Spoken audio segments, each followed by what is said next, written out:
Mana hozir bitta o'quvchim yozgan bar chartni tekshiramiz va unga feedback beramiz.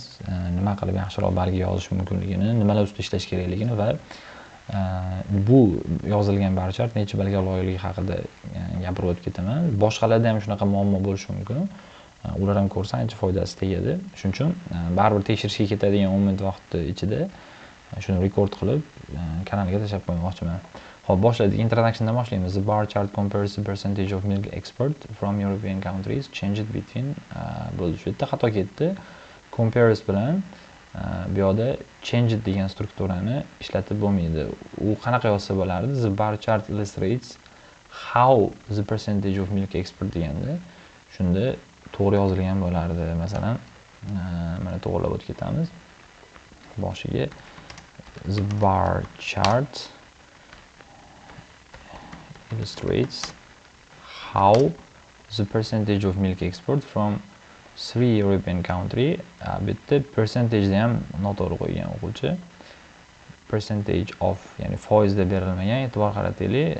Bizga berilgan narsa ko'rsatkich million tonnada berilgan, ya'ni amount of bilan berilishi kerak edi. Amount of bilan berilmaganligi uchun bu yerda percentage of ham noto'g'ri bo'ldi. Demak, bar chart illustrates how milk export from 3 European countries changed between 2008 and 2012 bo'lsa unda to'g'ri bo'ladi.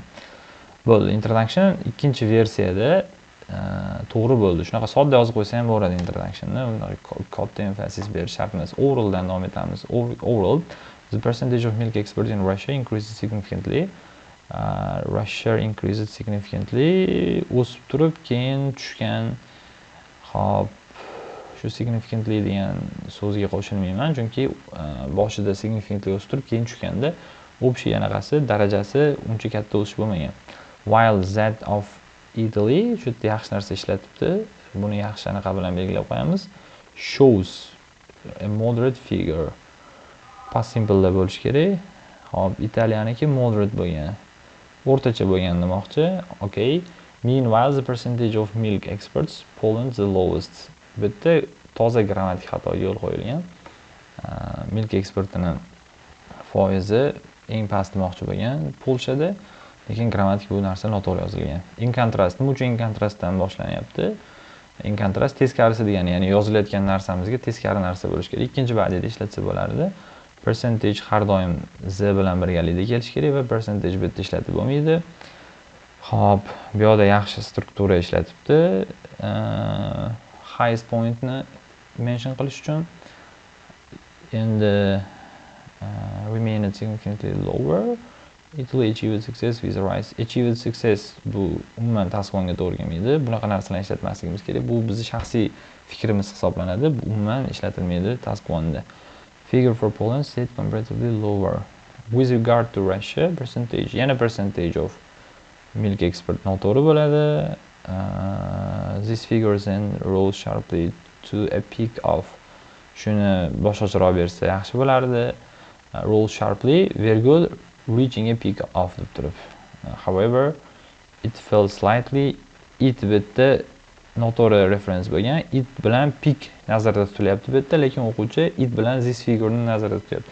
Noto'g'ri reference berdi. O'sha this figure deb yozilgan bo'lsa, ikkinchi gapda o'sha amount bilan yozsa bo'lardi. Which was still higher than spelling mistake bo'lgan. Its initial level bo'lishi kerak. Its degan so'z bu yerda tushib qolgan. Hop, endi bu hamma anaqalar noto'g'ri olinadi. Mana foizlar, ya'ni 35% degan narsa noto'g'ri olinadi.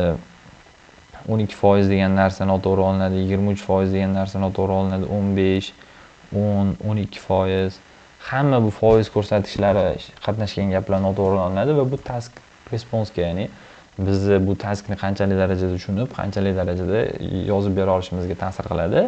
Shuning uchun esimizdan chiqarmaylik. Bu yerda berilgan narsa, ya'ni miqdorni amountmi, numbermi, percentage'mi yoki bo'lmasa boshqa anaqada birlikda berilganmi, shuni bilib olishimiz muhim hisoblanadi. Bunaqa yozadigan bo'lsak, balimiz juda ham past bo'ladi. Endi bu essay taxminan band 5 atrofida 5,5 bermagan bo'lardim. 5 ballik essay bu va o'quvchi buni to'g'irlash uchun barchartni boshidan yoki line graphni yoki taskbarni boshidan o'rgangani yaxshiroq bunaqa situatsiyada. Bu o'quvchi o'zi hozir videoni ko'rganda biladi va tushunib yetadi. Yangi boshlaganimiz darsni taskbarni boshidan o'tib o'rganimiz yaxshiroq, chunki oldin boshqa joyda o'qigan, eslaridan chiqib ketgan bo'lishi mumkin.